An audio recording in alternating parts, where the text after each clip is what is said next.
Agora, com atenção e reverência, vamos ouvir a exposição da Palavra de Deus na voz do pastor Edson de Oliveira. Mais uma vez, eu quero saudar os ouvintes da rádio com a paz do Senhor Jesus. O nosso texto está baseado no Evangelho de São João, no capítulo 9 e no versículo de 1 a 3, que diz assim: E passando Jesus, viu um homem cego de nascença. E os seus discípulos lhe perguntaram, dizendo: Rabi, quem pecou? Este ou seus pais, para que nascesse cego? Jesus respondeu: Nem ele pecou, nem seus pais, mas foi assim para que se manifestassem nele as obras de Deus. O título dessa mensagem é Como lidar com a adversidade. O título dessa mensagem é Como lidar com a adversidade. Isso é, como lidar nos dias difíceis da nossa vida. E o que está atrás de tudo isso? O que está atrás da adversidade em que nós passamos? Você sabia que Deus pode usar o momento da adversidade para tratar com seus filhos?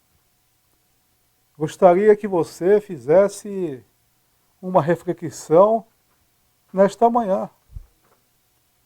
Muitas das vezes nós passamos por alguma ou por algumas adversidades porque Deus quer tratar conosco. Sabendo nós e temos convicção que Deus está no controle de todas as coisas. Conforme nós já lemos em João, capítulo 9, de 1 a 3,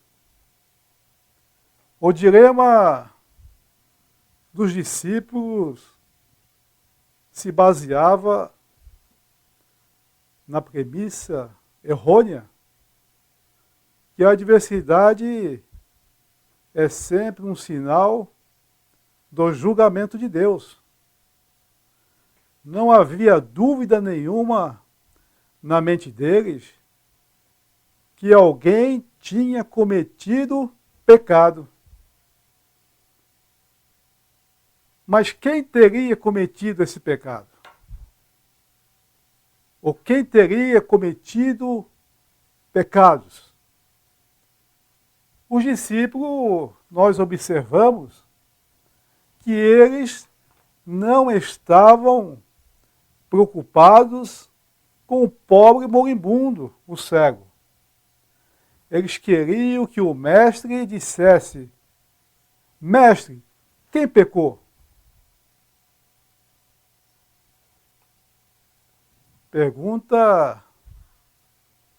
A pergunta de preocupação deles é quem tinha pecado, se era aquele cego ou os seus pais.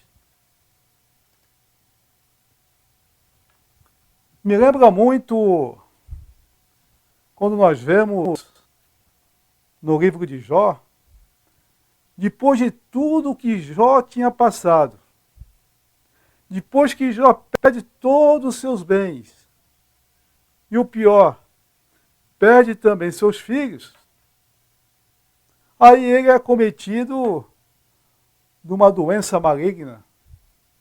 E a sua esposa fica revoltada.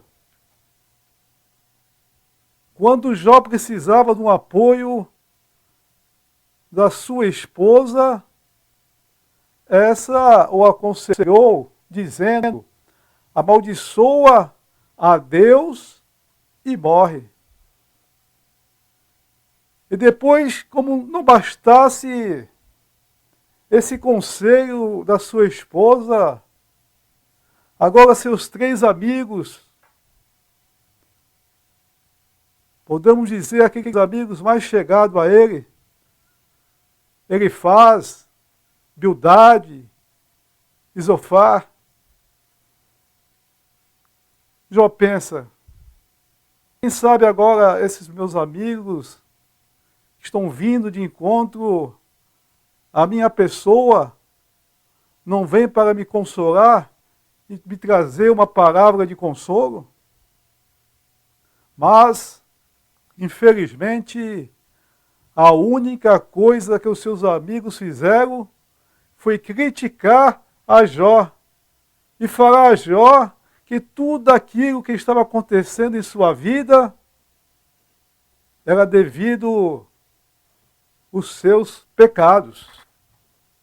Como é triste quando nós precisamos ouvir alguma palavra amiga para nos trazer um conforto, nos trazer um consolo, nos trazer uma paz, nos trazer uma esperança.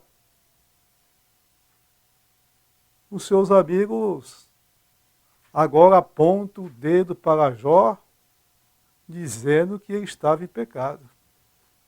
Isso me lembra também muito em Salmos 142, versículo 4, quando o salmista, em meio a muitas aflições que estava passando naquele momento, ele diz: olhei para a minha direita e vi, mas não havia que me conhecesse. Refúgio me faltou, ninguém cuidou da minha alma. Como é triste quando pessoas mais próximas de nós, muitas das vezes nós estamos passando por dificuldade, passando por um momento de dores, passando um momento de miséria. Como é triste, nós olhamos para a nossa direita, nós olhamos para a nossa esquerda, nós olhamos para a frente, nós olhamos para trás e não tem ninguém para nos socorrer. Mas a teologia e a cosmovisão, que é um conjunto de crenças que alguém usa para interpretar e formar opiniões acerca da humanidade. Básicas desses conselheiros eram falhas. Os amigos de Jó falharam. Os amigos de Jó tiraram aquela única esperança que ele tinha. Eles criam que os verdadeiros justos sempre prosperarão, ao passo que os transgressores sempre sofrerão. Observem que eles criam que tudo o que vinha acontecendo com Jó era devido aos seus pecados. Isso me faz refletir. O que nós temos vendo nesses últimos dias nos lembra muito dos cultos de prosperidade, que diz: se você estiver em pecado, você não vai prosperar. E isso tudo é um engano. Como no caso dos discípulos, temos a tendência de contemplar a diversidade de um ponto de vista muito limitado, um raciocínio limitado no tocante a este assunto, pode resultar em sentimentos de culpa totalmente desnecessários. E como é difícil tratarmos com pessoas que têm aquele sentimento de culpa e que muitas das vezes é desnecessário, feita por conselhos que não deveriam ser colocados em práticas. Mas Jesus respondeu para os seus discípulos: nem ele pecou, nem seus pais pecaram, mas foi assim para que se manifestasse nele as obras de Deus. Veja bem, meus irmãos, tudo aquilo que vinha acontecendo, ou que aconteceu com aquele cego de nascença, tinha um único propósito. O propósito único é para que se manifestasse a glória de Deus através daquela pessoa. E a palavra de Deus também diz, lá em Ezequiel 18:20, talvez os discípulos, logicamente, não tinham em memória esse versículo do Antigo Testamento que diz assim: a alma que pecar, essa morrerá.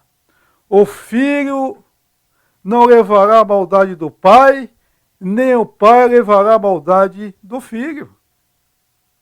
Talvez os discípulos tinham pouco conhecimento da palavra de Deus ao fazerem uma pergunta dessas para o mestre. Agora, faça uma reflexão. Eu faço uma pergunta para você, ouvinte. Por que que os crentes sofrem? Eu vou dizer, são diversas as razões por que os crentes sofrem. O crente experimenta o sofrimento como uma decorrência da queda de Adão e Eva. Então todos nós sofremos devido aos nossos primeiros pais, Adão e Eva. Quando o pecado entrou no mundo, entrou também a dor, entrou a tristeza, entrou o conflito e finalmente entrou a morte sobre todo o ser humano. Conforme Gênesis capítulo 3, versículos 16 a 19. A Bíblia afirma o seguinte, em Romanos 5,12, pelo que, como por um homem entrou o pecado no mundo, e pelo pecado a morte, assim também a morte passou a todos os homens, por isso que todos pecaram. E conforme também em Romanos capítulo 8, de 20 a 23, realmente a totalidade da criação geme sobre os efeitos do pecado e anseia por um novo céu e uma nova terra.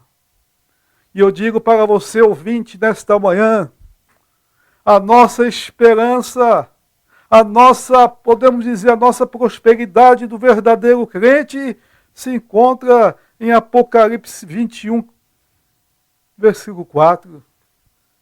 Aqui está a nossa esperança, meu amado irmão. E Deus limpará de seus olhos toda lágrima. E não haverá mais morte, nem prantos, nem clamor, nem dor, porque já as primeiras coisas são passadas. E eu pergunto para você nesta manhã, você tem essa esperança depositada em Cristo Jesus? As implicações destas declarações são realmente estupendas, extraordinárias. fora do comum. A frase "para quê?" denota propósito. Havia algum propósito divino na cegueira do homem. Os discípulos enxergavam a sua cegueira como sendo resultado de algo. É possível que a adversidade pode ter a sua origem de Deus. Eu não sei o que você está passando no dia de hoje, mas eu posso falar com toda a convicção, meu amado irmão, meu amado ouvinte da rádio nesta manhã, a nossa esperança está em Deus. A nossa esperança está em Cristo Jesus, nosso Senhor e Salvador.